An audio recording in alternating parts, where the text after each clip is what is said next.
And now there are 12 individuals I'd want to highlight here. JD Vance, the vice president, Scott Bessent, the Treasury Secretary, Paul Atkins, the head of the SEC.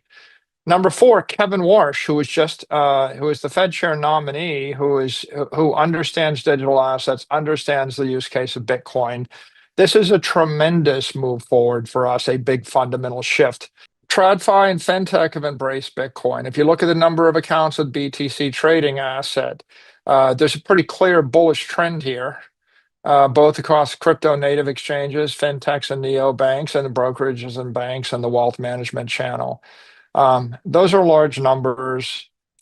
Fundamentally, we're going from an asset class that no one could buy if they wanted to an asset class where everyone is competing to facilitate access and exposure. Michael Saylor begins with a bold and often misunderstood idea. Bitcoin is not just a speculative asset, it is engineered volatility with a long-term upward bias. Historically, Bitcoin has experienced massive price swings, with drawdowns of 50% or more being completely normal within its growth cycle. To many traditional investors, this kind of movement signals danger, but to Saylor, it represents opportunity, an asymmetric asset that rewards conviction over time. From this perspective, what appears to be instability is actually part of Bitcoin's design. The real challenge is not the asset itself, but the mindset of those trying to hold it. Institutions, pension funds, and corporate treasuries are typically structured to avoid volatility, not embrace it. This is where MicroStrategy and its strategy come into play. By rethinking balance sheets and leveraging capital markets, Saylor has demonstrated a new financial model, one that transforms volatility into a strategic advantage rather than a liability. If you find value in this content, please take a moment to like the video, subscribe to the channel, and turn on post notifications for more videos like this. Our company exists we structure and we secure Bitcoin, right? We're a digital credit issuer. If you look at this chart, what you can see is that the native volatility, or the natural volatility of Bitcoin, is about 45. For a 45 vol asset to draw down 45% shouldn't shock anybody, right? And I note that Bitcoin looks like it's drawn down about 45% since its all-time high 4 months ago. So a 45% drawdown on a 45 vol asset is probably to be expected, just like an 80% drawdown when it was an 80 vol asset. On the other hand, what you can see pretty clearly is that strategy has stripped that volatility off of BTC with Strike, which was 32%, Stride 27%, Strife 24%, and Stretch down to 7%. So we are stripping the volatility off of Bitcoin, and there is conservation of energy and conservation of volatility. And so the volatility that we strip off of the credit instruments accrues to the common equity. And so that's why MSTR is 63 vol. But it's not really a complicated piece of engineering. It is very pure financial engineering. There's a group of people that want low vol, principal protected instruments that are credit instruments, and there are other people that want high vol, high performance. We are thrusting forward. We are actually moving through space through issuing digital credit, right? It's digital credit is the product. Bitcoin is the backing collateral. The secret, or the most important thing for us to do, is to build the vehicle in the most robust, fault tolerant way that we can, the most scalable way we can. You could think of it as a Bitcoin battery and then a US dollar battery. And we have lots of options. We have options to run on the US dollar reserve. We have the option to sell equity. We have the option to sell Bitcoin. We have the option to sell Bitcoin derivatives. And we keep our options open so that we can do the best thing. And we're pleased that we are building the AUM. It is scaling. And, it's not going to be a straight line up and to the right. We're going to have good months. We're going to have great weeks. We're going to have bad weeks. We're going to have bad months. That's okay. We're in this for the long term. By the way, the long term means 4 years is the short number, 10 years is the target number, 7 years is the middle, right? So as Fong pointed out, we're looking out 7 years thinking, well, we can, if we do what we're doing, we can double Bitcoin per share over 7 years if we execute well. And then we're looking at this over that 7 year time frame and thinking about how we actually make this into a truly the greatest credit instrument in the world. We're looking out 7 years, and so one model is we target 5% BTC yield and we increase Bitcoin per share by 1.4 over the 7 years. The mid case is we target 10% BTC yield. Let's go to that slide. Yeah, 10% BTC yield. In that case, we'll double Bitcoin per share over 7 years. And the high end would be a higher yield than 2.5x Bitcoin per share.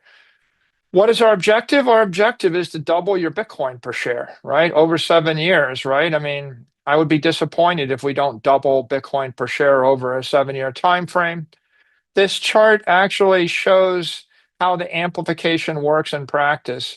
By selling digital credit, we create an amplification. So if Bitcoin ARR was 10%, we could achieve a 12 to 19% ARR. If Bitcoin was a 30% ARR, we could achieve a 36 to 45% if we execute on our strategy. So clearly, the equity is for vol junkies and performance junkies. They want to outperform. This is how we believe you can best outperform Bitcoin in the most responsible fashion while doing the most good for the world.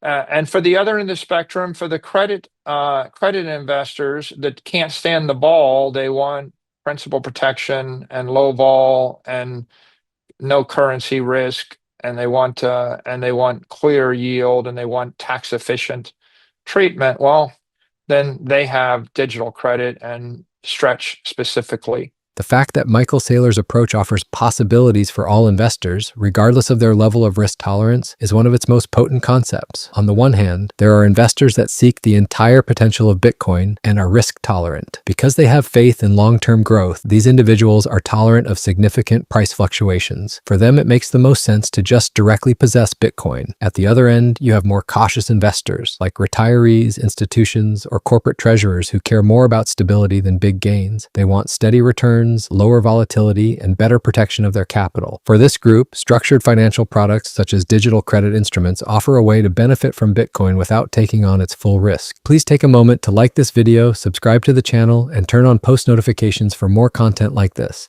Bitcoin is digital capital. We believe in it. We will continue to advocate for it. And for the pure capital investor, you should buy it. Stretch is digital credit. If you don't know what you want, but you believe in digital assets and you believe in digital capital, you probably want Stretch. It's 11.25%, dividend paid monthly, tax deferred. If you're a corporate treasurer, if you're a retiree, if you've got money that you need 3 months from now to pay your kids' tuition, but you want to invest it in more than 2% after tax, well, then Stretch is an option for you, right? So Stretch clearly is the flagship product. And if you believe in the future of digital credit and you want to invest in the company that is making it possible, then you would buy our equity. And if you do that, you should probably have a 7 year time horizon because we're long-term thinkers. Every day is not going to be a great day, every week, every month. If our thesis is wrong for 100 years, the equity won't work and we'll run out of money to pay the dividends at some point in 100 years. If our thesis doesn't work for 10 years straight, if that doesn't work, then the credit will get paid, the dividends will get paid, the equity won't be a great investment for you. But if we actually execute and if over the next 7 to 10 years things work out fine, the company is well managed, well collateralized, and responsibly structured so that we can stand difficult months, difficult quarters, even difficult years or 2 or 3 year cycles at a time. We've done it before and we're prepared to do it going forward. All of our strategy is based upon looking at the fundamentals and taking a 10-year view. And so when you consider the fundamentals of digital capital, you have to start with most important regulator. in the entire world, and that is the President of the United States. We have a Bitcoin president, and he's intent upon making America the Bitcoin superpower, the crypto capital of the world, and the leader in digital assets.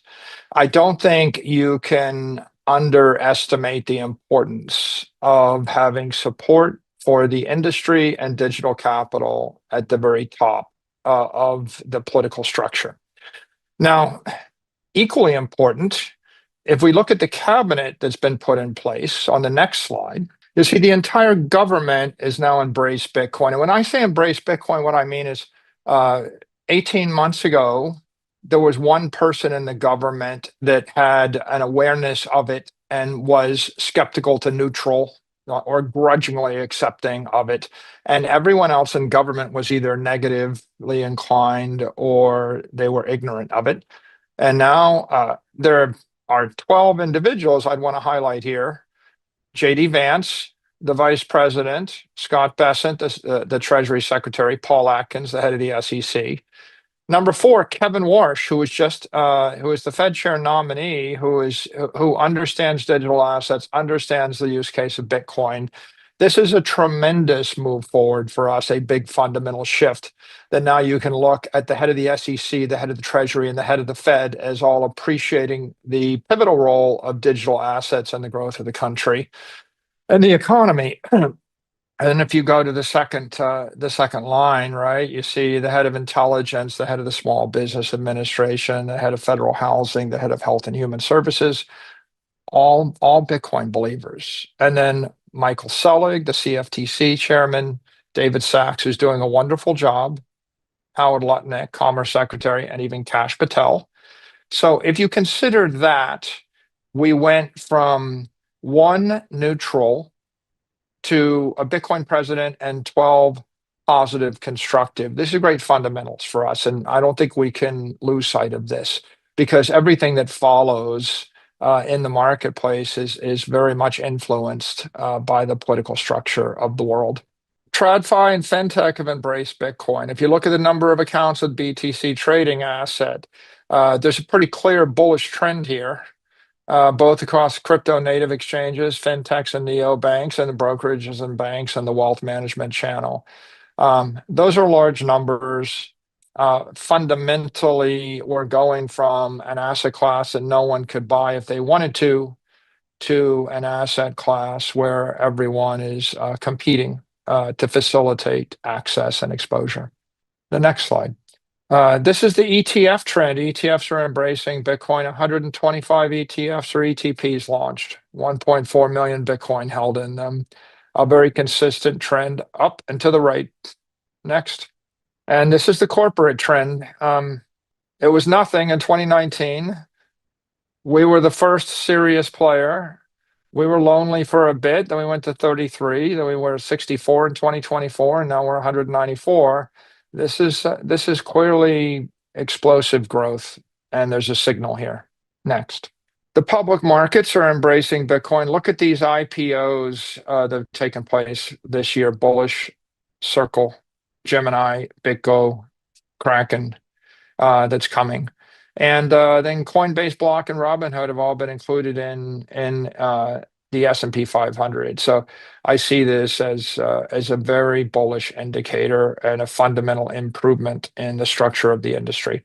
Michael Saylor concludes with a succinct and well-organized statement. Bitcoin is the cornerstone, but different people should approach it differently. As the finest form of long-term value in the digital age, he refers to Bitcoin as digital capital. The simplest approach is to simply own Bitcoin directly and hold it over time if you firmly believe in that concept and are able to withstand price fluctuations. However, Saylor acknowledges that not every investor is suited for that degree of volatility. This is where his idea of digital credit financial instruments intended to provide exposure to Bitcoin while lowering risk comes into play. These are intended for individuals who require consistency, such as pensioners or companies handling short-term finances. He also highlights the change in political and international support for Bitcoin, which he considers to be equally significant as the financial strategy. The environment has undergone significant alteration, according to Saylor. At the highest levels of government and finance, what was previously disregarded or denounced is now being taken seriously. Regulators, institutions, ETFs, and even corporations are beginning to embrace Bitcoin, indicating its transition from the periphery of the system to the mainstream. In simple terms, his conclusion is this: Bitcoin is no longer just a risky experiment. It's becoming a core part of the global financial system. And through a mix of direct ownership, credit products, and corporate strategy, investors now have multiple ways to participate depending on how much risk they're willing to take and how long they're prepared to wait. If you find value in this content, please take a moment to like the video, subscribe to the channel,